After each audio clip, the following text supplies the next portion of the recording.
हिंदी हमारी मातृभाषा है और इसको बोलने में हमें गर्व होता है। पर जब कभी भी हिंदी लिखनी हो तो हम में से अधिकांश मात्रा ज्ञान ना होने के कारण पानी पानी हो जाते हैं। समझ नहीं आता कहाँ छोटा ऊ लगाऊं और कहाँ बड़ी ई। सभी को नमस्कार, मेरा नाम कार्तिक शर्मा है और कौशल राज टीचिंग में आप सबका स्वागत है।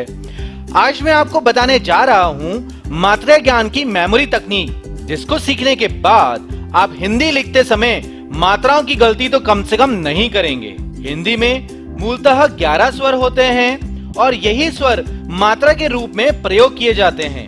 अब हम इन 11 स्वर का उच्चारण और इनकी मात्रा कैसे लगाई जाती है यह सीखेंगे। अ की कोई मात्रा नहीं होती है, यह व्यंजन के साथ पहले से ही जुड़ा हुआ होता है, जैसे कमल, बस, नल इत्यादि।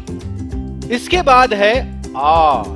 इसकी मात्रा एक डंडे के जैसे होती है। कल्पना करें कि कोई आपको डंडे से मार रहा है तो आपके मुख से किस तरह की आवाज आएगी?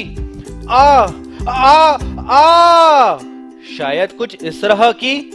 तो जब कभी भी आ की ध्वनि सुनाई दे, उस व्यंजन के साथ आपको आ की मात्रा लगानी होगी, जैसे काम, कार इत्यादि। अगले स्वर की ओर चलते हैं। हम अक्सर छोटी ई और बड़ी ई में भ्रमित हो जाते हैं। याद नहीं रहता छोटी ई कहां से आती है और बड़ी ई कहां से। सबसे पहले मैं आपको ऐसी तकनीक बताता हूं जिससे आप इसमें कभी भ्रमित नहीं होंगे। आप ऐसे याद करें, बड़े हमेशा राइट होते हैं, वह हमें राइट दिशा दिखाते हैं। मैं राइट स्वर का प्रयोग बार बार इसलिए कर रहा हूं ताकि आपको याद हो जाए कि जो दीर्घ स्वर होते हैं, जैसे बड़ी ई और बड़ा ऊ, हमेशा राइट साइड से बनते हैं। तो जाहिर है छोटी ई और छोटा ऊ लेफ्ट साइड से बनेंगे। अब इन मात्राओं को हम एक्शन मेथड से याद करेंगे। आप अपना राइट हैंड सर पर कुछ इस तरह रखें। आप देख सकते हैं कि यह बड़ी ई की मात्रा सा दिख रहा है। उसी तरह अब आप अपना लेफ्ट हैंड सर पर रखें। क्या छोटी ई की मात्रा भी कुछ ऐसी ही दिखती है? तो यह बन गया छोटी ई का एक्शन। चलिए अब बड़ा ऊ बनाते हैं। क्या आप बता सकते हैं बड़ा ऊ के लिए मुझे कौन से हाथ का प्रयोग लेना चाहिए, राइट हैंड या लेफ्ट हैंड? जी हाँ, राइट हैंड का। तो निकालिए अपना राइट हैंड और इस तरह मुट्ठी बंद कर लीजिए और अपनी कलाई के नीचे की ओर घुमाइए। लीजिए, बन गया आपका बड़ा ऊ। और छोटा ऊ के लिए अपना लेफ्ट हैंड निकालिए, शर्माए नहीं, और इस तरह मुट्ठी बंद करें और ऊपर की ओर घुमाएं। लीजिए, बन गया आपका छोटा ऊ। इन दोनों एक्शन में हम कभी कंफ्यूज ना रहें, इसलिए याद रहे कि बड़े छोटों को हमेशा देते हैं। जिस तरह आपके माता पिता हमेशा आपको कुछ दिया करते हैं। राइट हैंड बड़ों को प्रदर्शित करता है, तो इसकी मुद्रा देने के जैसी होगी और छोटे की लेने जैसी। देने वाले का हाथ हमेशा ऊपर होता है और लेने वाले का हाथ नीचे। है ना बहुत ही आसान तरीका इन 4 मात्राओं को समझने का। अब तक हमने 6 मात्राओं को समझा है। ओ, आ, ई, ऊ, ऊ। इन सब के एक्शन भी आपको याद हो गए होंगे। तो खेलते हैं एक छोटा सा खेल। इस खेल में मैं आपको स्वर बोलूंगा और आपको उसका एक्शन करना होगा। जैसे मैंने कहा छोटा ऊ, तो आपको इस तरह का एक्शन करना होगा। बड़ी ई के लिए इस तरह करना होगा।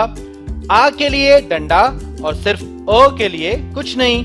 अगर आपको इस खेल के नियम समझ में आ गए हैं तो जल्दी से शुरू करते हैं हमारा खेल, जिसका नाम है मात्राओं के खिलाड़ी। शुरू करते हैं। बड़ा ऊ, बड़ा ऊ, बड़ा ऊ। करिए करिए, शर्माए नहीं। नेक्स्ट है छोटी ई, छोटी ई, छोटी ई। नेक्स्ट आ,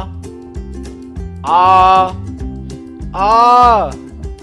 नेक्स्ट बड़ी ई, बड़ी ई, बड़ी ई।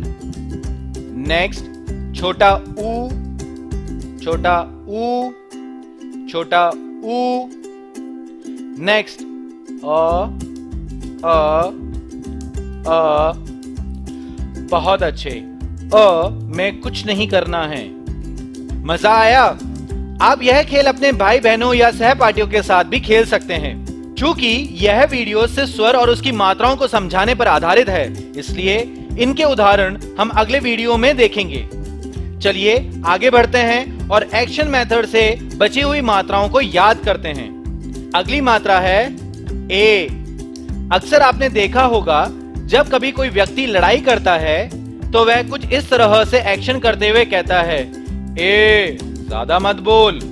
ए का एक्शन इस तरह है, ए। इस एक्शन में हम एक छोटी सी उंगली निकालते हैं और कहते हैं ए। जिस तरह इसका एक्शन है उसी तरह इसकी मात्रा भी। ए की मात्रा किसी भी अक्षर पर इस तरह लगाते हैं। आप भी कर देखें। ए। तो जब कभी भी ए की ध्वनि आए तो समझ जाना हमें कौन सा एक्शन करना होगा। जी हाँ, इस तरह से। और इसकी मात्रा कैसे लगाएं? जी हाँ, इस तरह से।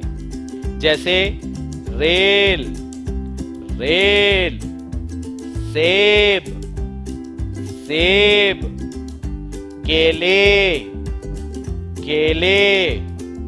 आगे बढ़ते हैं। इस स्वर का उच्चारण है ए।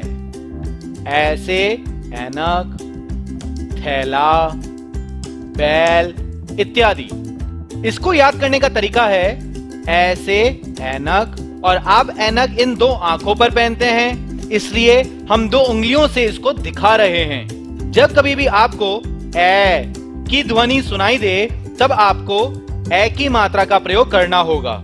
जब कभी ए की मात्रा के बाद अक्षर य आए तो ये ए की मात्रा का उच्चारण आई हो जाता है। जैसे भैया, भैया।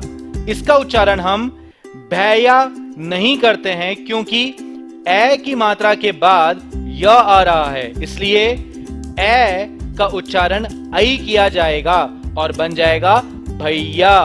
और भी उदाहरण हैं जैसे मैया, ततैया इत्यादि।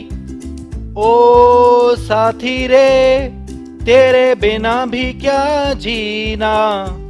घबराए नहीं, मैं गाना गाकर आपको डराना नहीं चाहता हूं, बल्कि यह तो हमारा अगला स्वर है, ओ। और यह गाना इसको याद करने की तकनीक है। आइए समझते हैं कैसे। ओ का उच्चारण हम इस तरह से करते हैं जैसे कोई गाना गा रहा हो। इसका एक्शन इस प्रकार है, ओ। इस एक्शन में हम अपना हाथ ऊपर की ओर बढ़ाते हैं। अब हमारे हाथ की मुद्रा ओ की मात्रा के जैसे दिख रही है।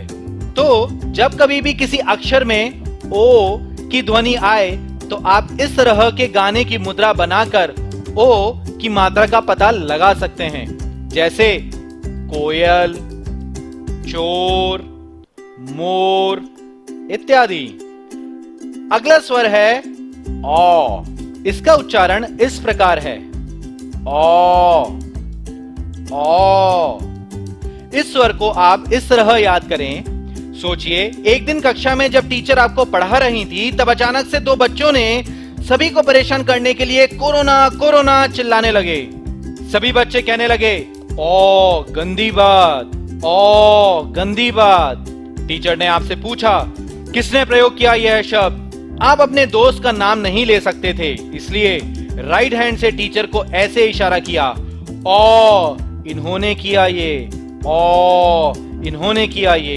अब इस एक्शन को ध्यान से देखें। इसमें हमारा राइट हैंड ऊपर की ओर है और दो उंगलियां खुली हुई हैं जो उन दो बच्चों की ओर इशारा कर रही हैं।